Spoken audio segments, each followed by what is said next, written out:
Kasih-Mu yang kami rasakan Tuhan menjamah hati kami. Haleluya Yesus. Kasih yang terindah, hati yang mulia, hanya ku temukan di dalam-Mu, Yesusku. Pujian dari hatiku selalu di setiap waktuku, tiada pernah berubah kasih-Mu. Karya terbesar dalam hidupku, pengorbanan-Mu yang selamatkanku. Engkaulah harta yang tak ternilai yang ku miliki dan ku hargai. Yesus, Engkau ku kagumi.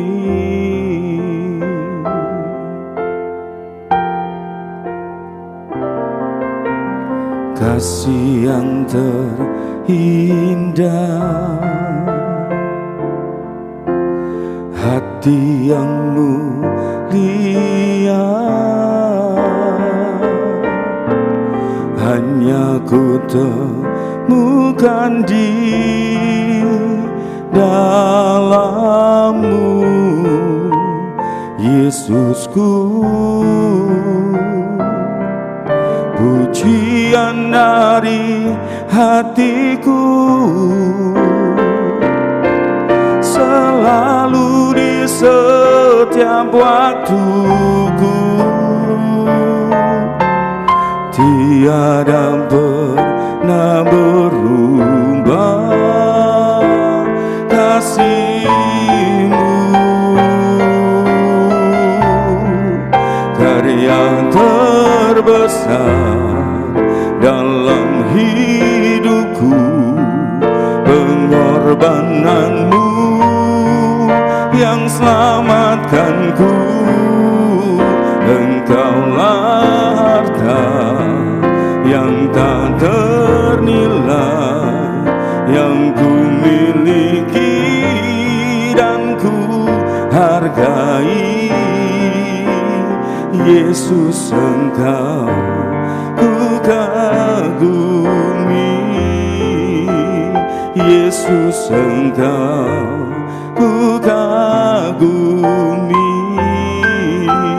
Yesus, Engkau ku kagumi.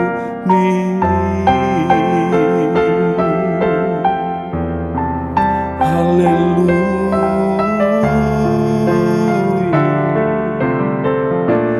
Haleluya.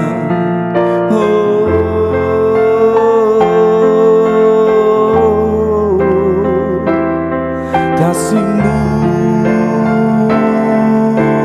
terbesar, kami menyembah-Mu. Biarlah pagi hari ini Tuhan Yesus, hanya Engkau disembah, nama-Mu ditinggikan. Engkau Allah yang mulia. Haleluya, haleluya. Oh, haleluya.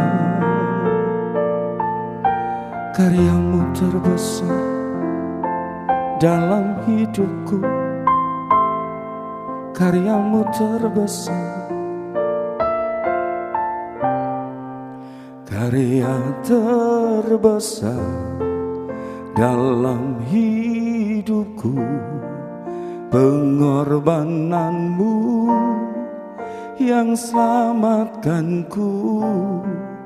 Engkaulah harta yang tak ternilai yang ku miliki dan ku hargai. Yesus, Engkau ku kagumi. Yesus, Engkau ku kagumi. Yesus, Engkau ku kagumi.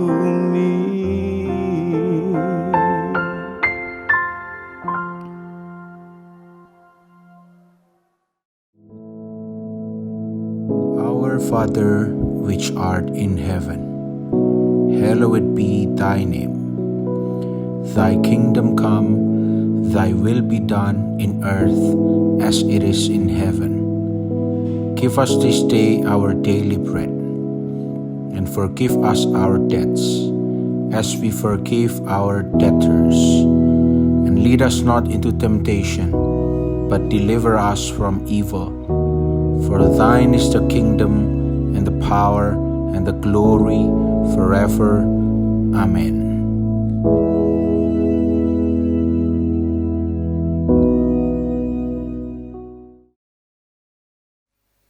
Saya ajak saudara untuk membaca Injil Yohanes pasal 15 ayat 4. Injil Yohanes pasal 15 ayat 4.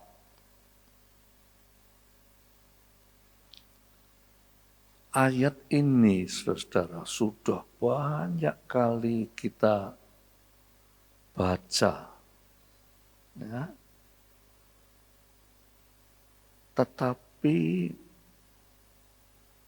mungkin, ya, saudara tidak pernah mengerti sebenarnya yang dimaksudkan di dalam ayat ini. Sehingga saudara nggak tersentuh, ya dibaca, tapi ya nggak ada rasa sentuhan, nggak ada.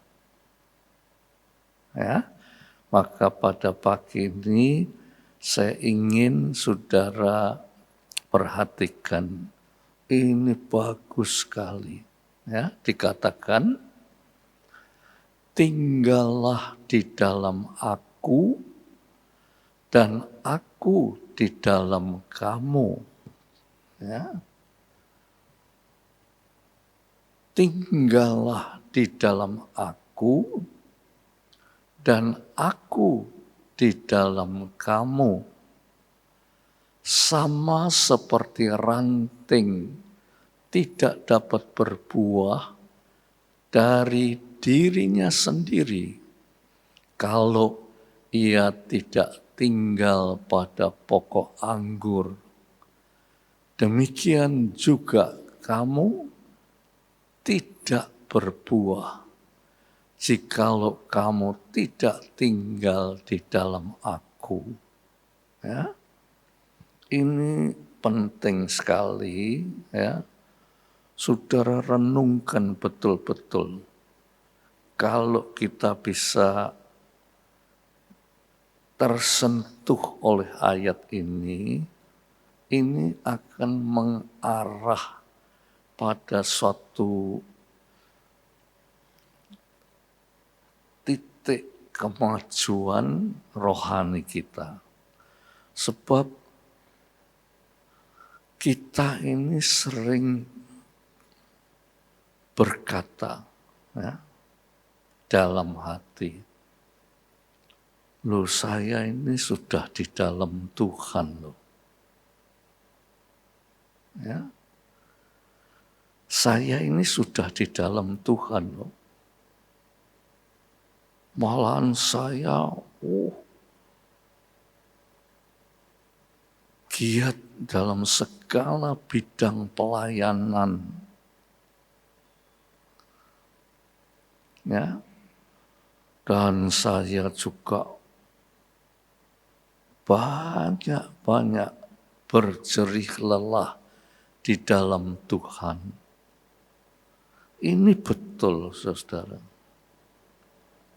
Betul. Tetapi saudara belum tersentuh pada kata-kata yang dikatakan aku di dalam kamu dan kamu di dalam aku.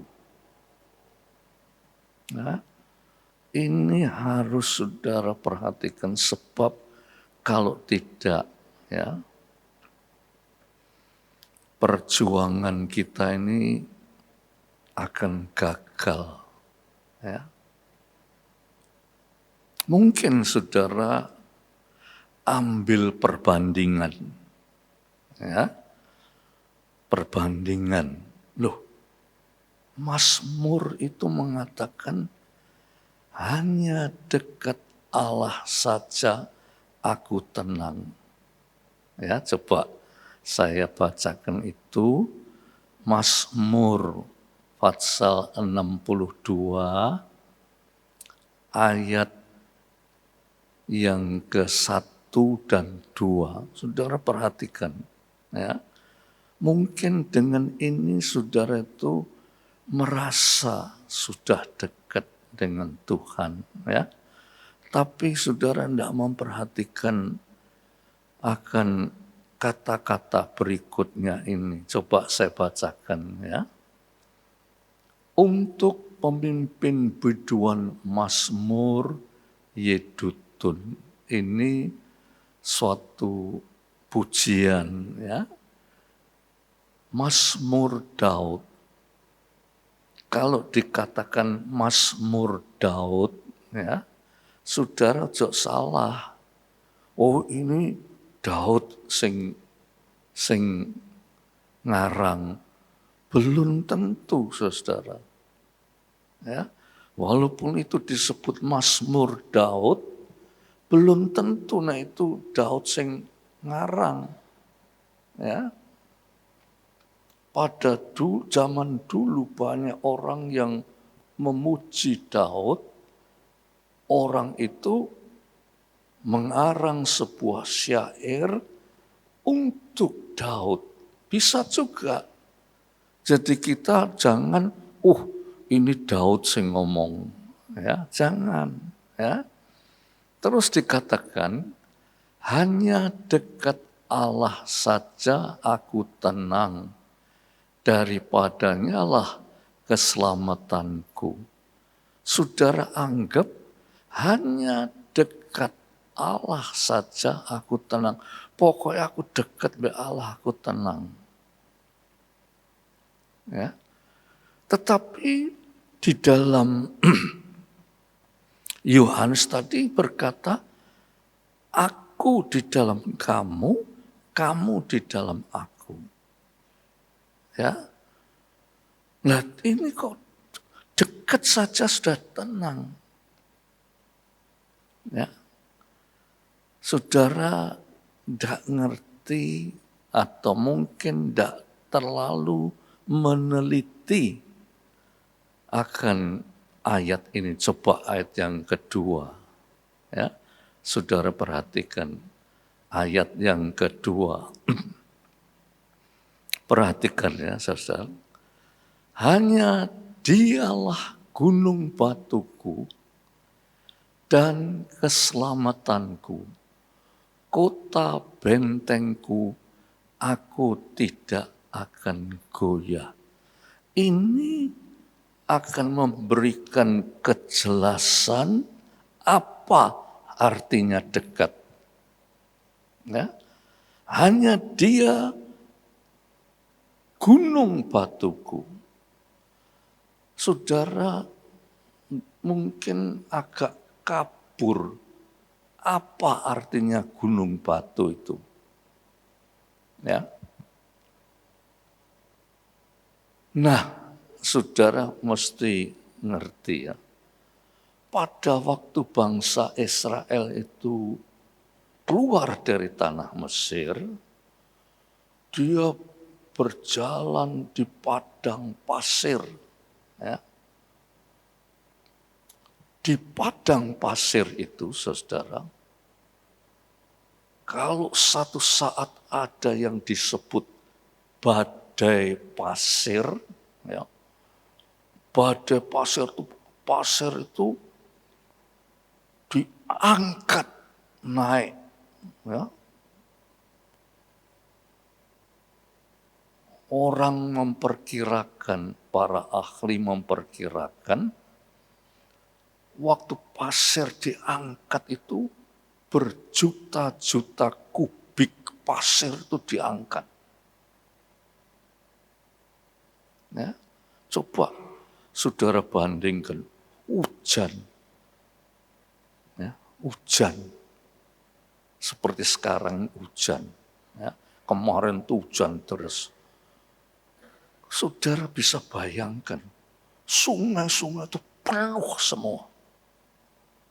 Banjir. Itu saudara pikir, hujan cuma tes gitu.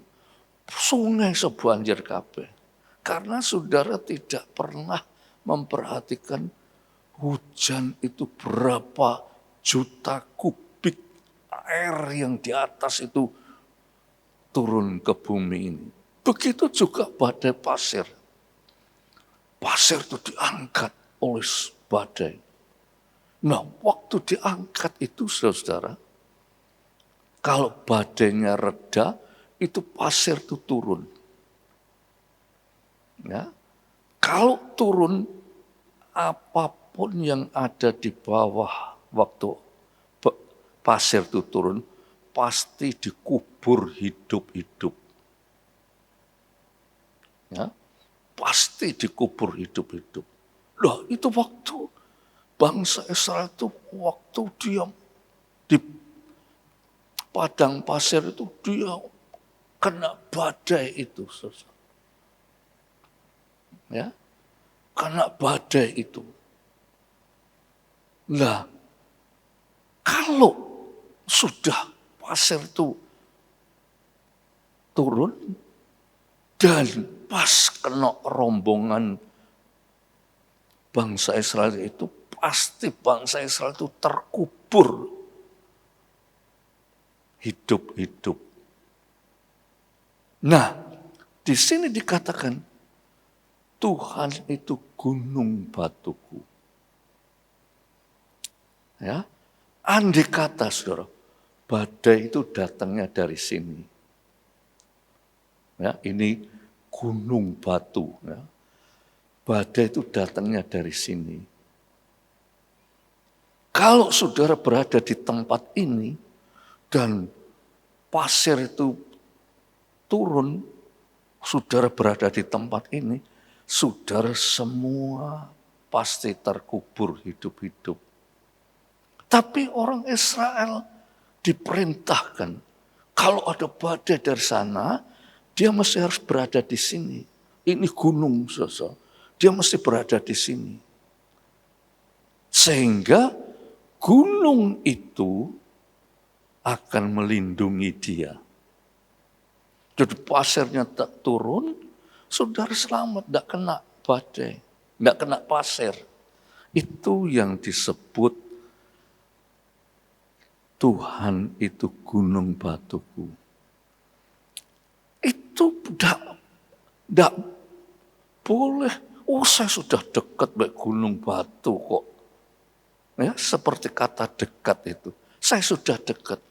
Loh, dekat, tapi saudara dekatnya di sini. Ya, kalau saudara dekatnya di sini itu badainya itu reda dan pasir itu di sini yang mati, saudara. Tetapi dekat harus saudara berada di sini supaya itu badai turun tertimpa gunung, saudara yang di sini selamat. Jadi kata dekat itu harus diartikan suatu pengertian yang saudara berada di dalam perlindungan gunung itu. Jadi gunung itu yang melindungi. Jadi jangan dekat, lah aku dekat kok mbak gunung kok mesti selamat. Dan saudara berada di sini, mati saudara. Nah, jadi kata dekat itu harus saudara renungkan. Bukan pokoknya dekat, aku dekat mbak Yesus kok. Ya. Saudara, saya beri contoh ya saudara. Pada tahun 48 itu agresi Belanda ya saudara. Itu waktu Belanda mulai menyerang. Ya. Lantas orang-orang semua disuruh membuat perlindungan. Ya, jadi tanah itu ditumpuk-tumpuk, orang berlindung di situ. Nah, pada waktu Belanda itu menyerang dari udara, orang-orang itu lari masuk ke dalam perlindungan itu. Lantas ada satu keluarga bilang, ayo masuk, cepat masuk. Loh, gak apa-apa, aku sedekat perlindungan kok. Ayo, tak apa-apa, alon-alon ya. Saya sudah dekat perlindungan. Saudara tahu, itu waktu dia kena tembakan. Mati, saudara. Dia pikir sudah dekat. Tapi dia tidak masuk di dalam perlindungan.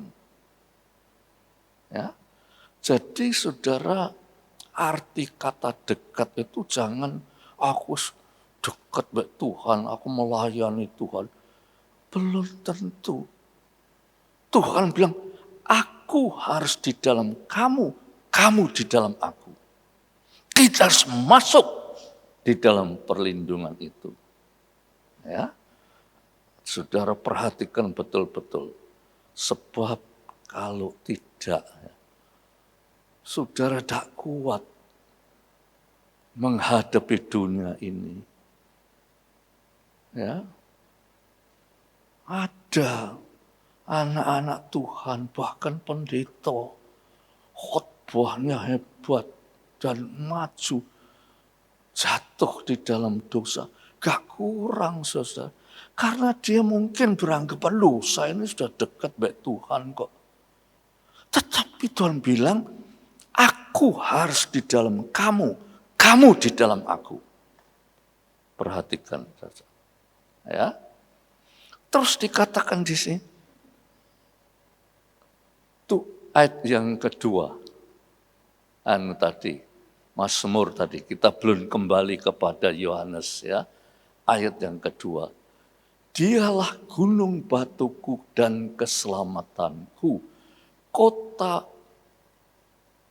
Kota bentengku, aku tidak akan goyah. Kota benteng. Kenapa kok dulu itu tiap kota itu dikepung dan benteng? Karena banyak orang-orang dari lain bangsa yang kekuatannya itu lebih dari kota itu, menyerang kota itu. Makanya dibikin benteng. Lah kota benteng, saudara itu berkata, aku dekat kok mbak benteng. Saudara ada di dalamnya. Kalau saudara tidak ada di dalamnya, walaupun saudara dekat mbak benteng, diserang musuh, saudara pasti mati. Saudara berada di dalamnya. Itu apa yang dikatakan oleh Alkitab. Yohanes pasal 15 itu Yesus sendiri yang berbicara. Aku harus di dalam kamu. Coba kita baca lagi ya. supaya saudara lebih mengerti akan rencana Tuhan. Ya. Nah, kita bilang ini, Yeremia 29:11, aku tahu rancangan-rancangan yang ada pada kamu. Tuhan itu mempunyai rancangan, bukan rancangan kecelakaan, tetapi rancangan damai sejahtera. Memang di dunia ini saudara tidak iso berkata, wah aku kuat loh, gak iso kena penyakit, wah aku pinter loh, aku dokter loh. Tadi malam saya itu iseng-iseng lihat televisi. Di Tiongkok ini ada dokter saya nom-nom mati. Loh, dokter kok iso mati? Saudara? Bisa saja. Ya, maka itu saudara, kita jangan bilang, wah aku kuat, aku dokter, aku ngerti kesehatan. Belum tentu. Ya, belum tentu. Tetapi yang paling penting, kita itu tahu, dunia itu memang menggoni susah, penderitaan, penyakit, bahaya. Saudara harus seperti saudara di dalam Kristus, Kristus di dalam saudara. Itulah keselamatan. Ya. Dan coba ya, saya jelaskan lebih jauh lagi bahwa kita ini di dalam Kristus tadi saya katakan bukan dekat, bukan merapat, aku serapat be Tuhan, tetapi masuk di dalam Tuhan, Tuhan di dalam kita. Ya, coba kita baca lagi ya. Itu Yohanes 15 ayat 4. Saudara perhatikan. Kalau saudara perhatikan ini, saudara memang dunia ini nggone kesusahan. Saudara akan mendapatkan kemenangan. Ya, dikatakan, tinggallah di dalam aku dan aku di dalam kamu. Sama seperti ranting tidak dapat berbuah dari dirinya sendiri kalau ia tidak tinggal pada pokok anggur. Demikian juga kamu tidak berbuah jikalau kamu tidak tinggal di dalam aku. Saudara, Yesus memberikan gambaran. Pokok anggur, nek ranting-ranting itu cuma nemplek tok. Lu aku nemplek mbek Tuhan kok. Nemplek itu bukan berarti saudara itu dekat mbek Tuhan. Aku nemplek. Tetapi ranting itu perlu zat-zat hidup yang disalurkan dari pokok anggur kepada ranting. Itu perlu. Itu zat itu nanti akan membuat anggur itu berbuah-buah. Nggak cuma nemplek tok. Itu zat hidup yang dari pokok anggur tidak mengalir ke dalam ranting. Walaupun nemplek, tapi apa artinya wong ndak iso menembus masuk ke dalam ranting-ranting itu. Kecuali ranting itu menyatu dengan pokoknya. Sehingga zat-zat hidup itu mengalir dan ranting-ranting itu berbuah. Ya. Saudara, seringkali kita ini dihibur oleh diri kita sendiri. Mungkin saudara tidak sadar bahwa itu siasat setan. Saudara tidak sadar. Aku wis melayani Tuhan. Aku wis berbahasa roh. Aku wis dekat betul. Hati-hati saudara. Ya. Saya beri contoh lagi satu ayat supaya saudara hati-hati. Di dalam 1 Korintus 13 ya. 1 Korintus 13 ayat yang ke-8. Saudara perhatikan firman Tuhan itu supaya saudara itu betul-betul mengerti apa sih tujuan kita menjadi anak-anak Tuhan ya. 1 Korintus 13 ayat 8. Dengarkan ya. Kasih tidak berkesudahan. Nubuat akan berakhir. Bahasa roh akan berhenti.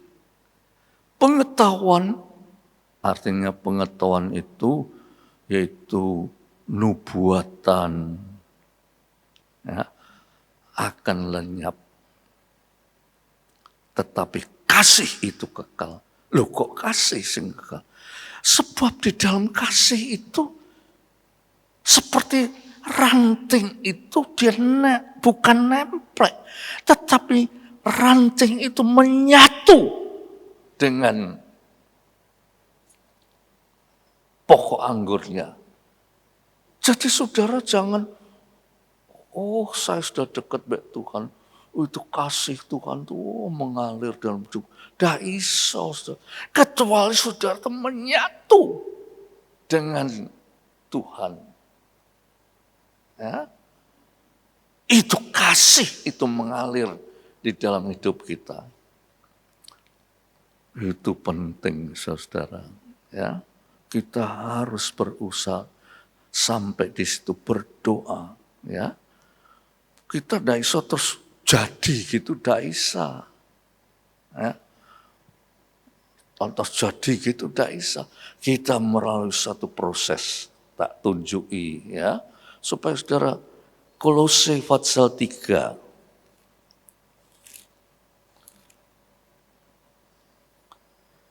Ayat 9 dan 10. Ya. Nah, ini coba. Saudara dari sadek saknyet saudara terus bisa nemplek Tuhan di dalam kita dalam Tuhan. Itu melalui satu proses. Ya. Dan proses ini ditulis dalam Kolose pasal 3 ayat 9 dan 10. Ya. Coba saya bacakan ya. Jangan lagi kamu saling mendustai. Dusta itu adalah umum lah saudara. Ya. Dusta itu umum. Dikatakan jangan lagi kamu saling mendustai. Karena kamu telah menanggalkan manusia lama serta kelakuannya. Kita ini menanggalkan manusia lama dan segala perbuatannya. Kata perbuatannya itu yaitu watak kita itu kita harus tanggalkan. Ya. Jadi jangan kita ini anggap, aku dalam Tuhan tapi watak kita itu senonjol. Dah iso saudara. Itu harus ditanggalkan. Ya. Terus ayat yang ke-10 dikatakan. Ya.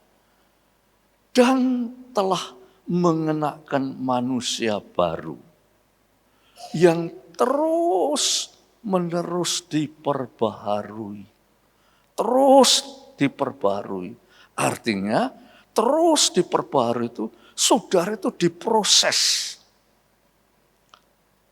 Tetapi kalau kita tidak bersedia menanggalkan manusia lama, tidak bersedia untuk menanggalkan akunya atau watak-watak yang mengakar di dalam diri kita, dah iso, saudara. Ya, kamu mengenakan manusia baru di dalam Kristus itu baru. Terus menerus diperbarui. Ya, ini proses ya. Terus menerus diperbarui untuk memperoleh pengetahuan yang benar menurut gambar haliknya. Artinya, saudara, terus menerus diperbarui, diproses sampai tidak kelihatan. Hosea ini tidak kelihatan. Yang kelihatan tuh Yesus yang kelihatan di dalam diri kita. Betul ini Hosea. Tetapi kita telah menanggalkan manusia lama. Hosea yang lama itu ditinggalkan. Mengenakan manusia baru. Ya, terus menerus diperbarui sampai tidak kelihatan Hoseanya, cuma kelihatan Tuhannya di dalam hidup kita. Oh, berat loh saudara. Berat. Tapi kalau Tuhan punya rancangan itu, ya, oleh Tuhan yang Maha Kuasa itu sudah diperkirakan, saudara pasti bisa. Ya, saudara pasti bisa. Galatia pasal 5 ayat 22 dikatakan, Roh Kudus, kita kan sering bilang, wah aku sudah penuh Roh Kudus, aku sudah bahasa roh. Tapi tadi dikatakan bahasa roh itu akan berhenti. Tetapi Roh Kudus itu di dalam Galatia 5 pasal 22 dikatakan, Roh Kudus itu melahirkan, membuahkan kasih. Ya. Sukacita, damai sejahtera, sabar. Sabar itu berarti manusia kita yang lama yang gak sabar itu sudah kita tanggalkan.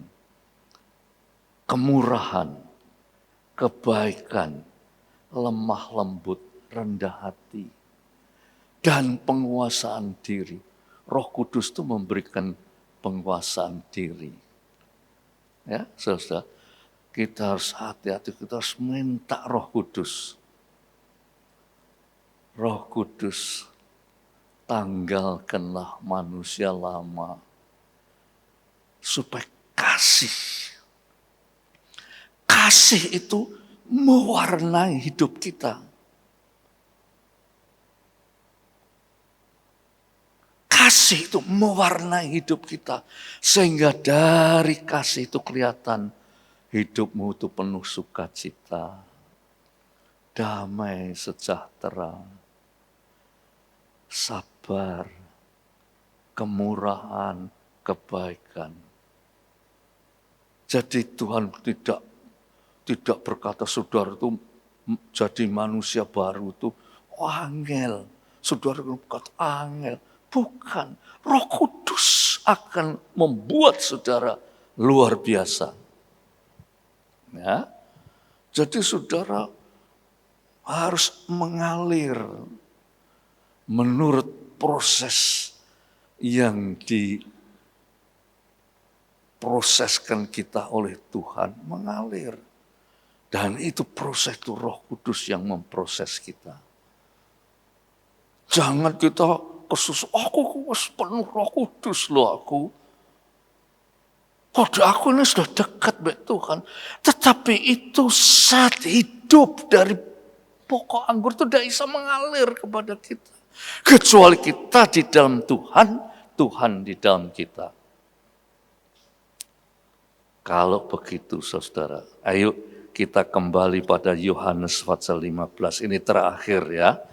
Yohanes pasal 15 ayat yang ke-7. Ini hasil daripada orang yang dekat dengan Tuhan.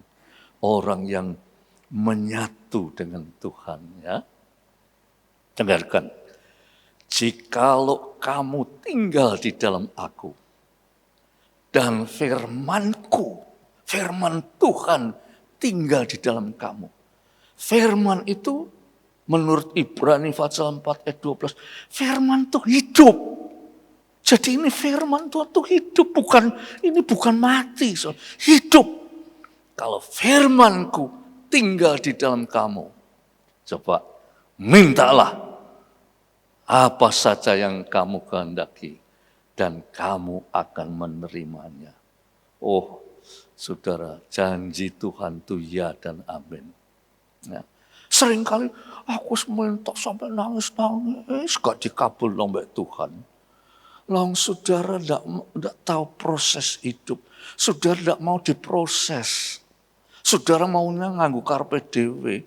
Aku jadi wong Kristen nggo karepe dhewe. Tapi manusia lamanya itu sik mentongol. Mana mungkin? Aku mengalami berdoa jarane Tuhan tuh maha berkat. Jarane Tuhan tuh maha penolong. Aku sudah doa sampai nangis-nangis. Gak dikabul. Lah saudara posisinya ndak menyatu dengan Tuhan. Ya, saudara. Lah ini satu rahasia yang bagus. Ndak perlu saudara mesti belajar jadi dokter, ndak usah. Ndak perlu saudara mesti latihan supaya saudara menjadi orang yang kuat, ndak usah. Tetapi saudara berkata, Roh Kudus, proseslah saya supaya itu buah-buah roh itu kelihatan di dalam hidup kita. Kalau buah roh itu kelihatan, terutama kasih. Sebab Allah itu kasih. Kalau kita mempunyai kasih, berarti tadi dikatakan di dalam Kolose, sehingga kelihatan gambar Allah di dalam hidup kita. Ya, saudara. Nah, saudara waktu mendengarkan firman Tuhan, jangan saudara punya pikiran-pikiran lain. Kecuali berkata, Tuhan, firman-Mu itu aku renungkan, aku hayati, dan aku terapkan di dalam hidupku. Karena aku kepingin Tuhan, Tuhan di dalam aku di dalam Tuhan. Ya, maka itu saudara kalau baca kitab suci ojo cuma anggar baca, tapi gak ngerti. Ya, nanti lain kali saya tunjukkan rahasia yang lain lagi. Ya, ayo kita sama-sama berdiri, kita berdoa.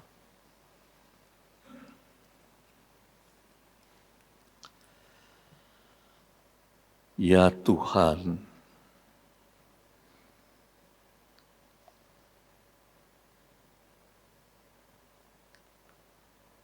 seringkali Tuhan, pikiranku itu tidak paralel dengan pikiran-Mu. Atau pikiranku itu tidak cocok dengan pikiran Tuhan. Saya menghendaki begini, tetapi Tuhan menghendaki lain. Karena tidak ada kesatuan, tidak menyatu. Aku di dalam Tuhan, Tuhan di dalam aku. Pagi ini Tuhan, setelah kami mendengar firman-Mu, kami pun biasa-biasa saja. Tetapi kami cuma mohon satu hal, Roh Kudus, jamahlah hidupku. Hanya peranan Roh Kudus yang bisa membawa kami menyatu dengan Tuhan. Terima kasih Bapak. Kami sebentar akan pulang. Jangan kami lengah untuk tidak merenungkan kebenaran firman-Mu. Sebab itu penting untuk bekal hidup kami di dunia ini yang penuh tantangan. Kami sering kalah menghadapi tantangan-tantangan itu karena kami tidak menyatu dengan Tuhan. Biarlah Tuhan akan membawa kami ke sana.